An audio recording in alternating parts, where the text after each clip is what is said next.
आप अहद करें आज कि मैं ये दो चीजें कभी नहीं करूंगा इंशाअल्लाह। एक, मेरी जुबान से कभी गाली नहीं दूंगा। दूसरा, मेरे इस हाथ से किसी को तकलीफ नहीं पहुंचाऊंगा। मैं अपने दोस्तों को बहुत गालियां दी, मेरे रहमान भाई, या भाई मेरे को माफ कर दीजिए, मेरे इनसे लड़ाई हो गई है सर। मैंने भी कुछ गालियां दी, भाई ने भी, या अल्लाह माफ कर दीजिए। मैं कहता हूँ अपने लफ्ज से कभी गाली निकालूंगा न, अपने रहमान भाई पे और किसी भी भाइयों पे हाथ नहीं उठाऊंगा। या अल्लाह माफ कर दे मेरे को। मैं शाहीन कॉलेज से, मैं शाहीन स्कूल से खाली वापस घर नहीं लौटूंगा। मैं यहाँ से इल्म के साथ जाऊंगा। सिर्फ सर्टिफिकेट के साथ नहीं जाना है, आपने नॉलेज के साथ जाना है, कॉन्फिडेंस के साथ जाना है, अपने कैरेक्टर को बेहतर करके जाना है। आज मैंने जो सीखा है मुनव्वर जमा सर के लफ्ज़ों से, मेरे जो पिछले हालात थे और वो रियलाइज़ हो गया कि मेरी गलतियाँ कहाँ पर थी और उसको सीधा किधर लाना था।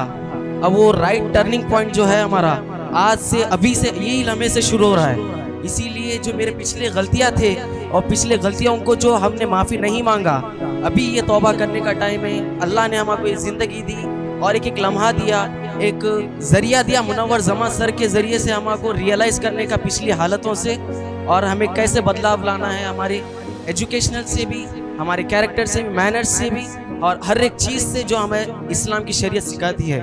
3.5 लाख बच्चों को पढ़ाया मैंने, आज तक एक स्टूडेंट पर भी मैंने हाथ नहीं उठाया, एक स्टूडेंट को भी मैंने मारा नहीं, क्योंकि ये हाथ मारने के लिए नहीं होता है। ये हाथ सर पे हाथ रखकर दुआ देने के लिए हाथ अल्लाह दिया है। बिगड़े हुए बच्चों के थूडी को हाथ लगाकर समझाने के लिए अल्लाह ने ये हाथ दिया। और ये हाथ आप कहाँ यूज कर रहे हो? ये हाथ बच्चों पर उठा रहे हो, मासूम बच्चों पर आप मार रहे हो। मैं आप सबसे माफी मांगता हूँ, मैंने बहुत गुनाह किए, मैंने बहुत लोगों को गालियाँ दी हैं, उसके लिए मैं झूठ बोलता हूँ, सॉरी। ये बंदे ने वाकई माफी तलब की, आंख में आंसू लेकर, और जुबान में लड़खड़ाहट, दिल में तकलीफ थी, और वाकई ऐसे बंदों को अल्लाह तुरंत ऐसे ही माफ कर देता। अभी भी आंख में आंसू है। देखिए, रियलाइजेशन अल्लाह को बहुत पसंद है, अल्लाह को तौबा बहुत पसंद है और रियलाइजेशन बहुत पसंद है। आपने आज एहसास हुआ है कि मैंने गुनाह किए हैं, मैंने तकलीफें दी है, मैंने गाली दी है। आज आंख में आंसू लेकर ये कह रहा है कि आइंदा से मैं नहीं करूंगा। जब से सर की बातें सुन रहा हूँ, इधर आके 3 महीने हो गए हैं, जब बात सुनता हूँ हर वक्त रोना आता है। जब घर में रहता था, माँ बाप की कदर नहीं करता था, कुछ भी बोल देता था।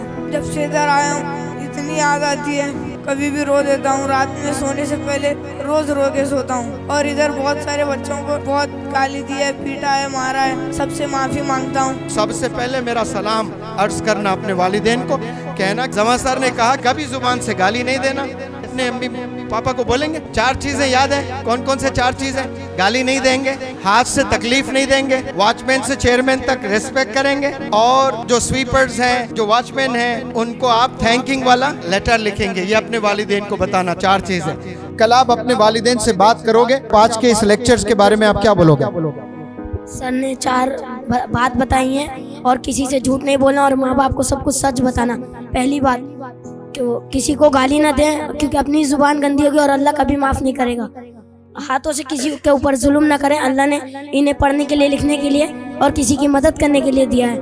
और तीसरी बात, वॉचमैन से लेकर चेयरमैन तक की इज्जत करना, उनको सलाम करना, और स्लीपर को लेटर लिखना, अच्छे से सॉरी बोलना और स्माइल बनाकर उनको लेटर लिखना। शुक्रिया। शाबाश, वेरी गुड। एक माँ के बच्चे को, एक माँ के दुलारे पर आप हाथ उठा रहे हो। आपने दिल से बताएं, आपके सगे भाई को कोई आकर मार रहा है, आप देखते रहोगे, आपको अच्छा लगेगा? एक पल के लिए अच्छा नहीं लगेगा। फिर कोई बच्चा जिस पर आप हमलावर है, आप मार रहे हो, वो भी तो किसी का भाई है, वो भी तो किसी का बेटा है, उसकी भी तो माँ तड़प रही होगी कि मैं यहाँ भेजी हूँ, उसको कामयाब देखना चाहती हूँ, और आप हाथ उठा रहे हो। मैं भी अपने बहुत साथियों और बहुत साथियों को सताया है, अपने करीब दोस्तों को भी सताया है, उन सबसे मैं माफ़ी तलब कर रहा हूँ। प्लीज़ मुझे माफ़ कर देना। और मैंने अपने दोस्त पर हाथ भी उठाया है, रेहान अबुल फैज जी। आ जाए रेहान अबुल फैज। ये बंदा कह रहा है कि आप पर ये बंदे ने हाथ उठाया। हाँ, और सैफुल्ला, बताए आप क्यों हाथ उठाया और क्यों बुलाना चाहते हो? अभी हमारे बीच कभी बातचीत होती है तो रेहान हक बात बोलता है जो मुझे अच्छा नहीं लगता, इसलिए मैं उसे कभी मार देता हूँ, कभी वो भी मुझे मार देता है। तो रेहान प्लीज़ मुझे माफ कर देना भाई। आओ स्टेज पर आओ, मैं गले लगकर माफी मांगूंगा। सर की बात से आज से मैंने अहद कर लिए, कभी गाली नहीं दूंगा और कभी भी झूठ नहीं बोलूंगा और किसी पर हाथ नहीं उठाऊंगा। और मैं अपने अम्मी अब्बू को भी सर की 4 बात बताई गई, वो चारों बात पे अमल भी करूंगा और अपने अम्मी अब्बू को बताऊंगा भी। इस जमीन में गजब का टैलेंट है। इंडिया के जो बच्चे होते हैं बड़े हार्डवर्किंग होते हैं, बड़े स्मार्ट होते हैं, लेकिन गलत दोस्ती की वजह से वो अपना मिशन भूल जाते हैं, अपना विजन भूल जाते हैं, गोल भूल जाते हैं। इसलिए आप लोग अच्छे बच्चों से दोस्ती करें, विजनरी बच्चों से दोस्ती करें।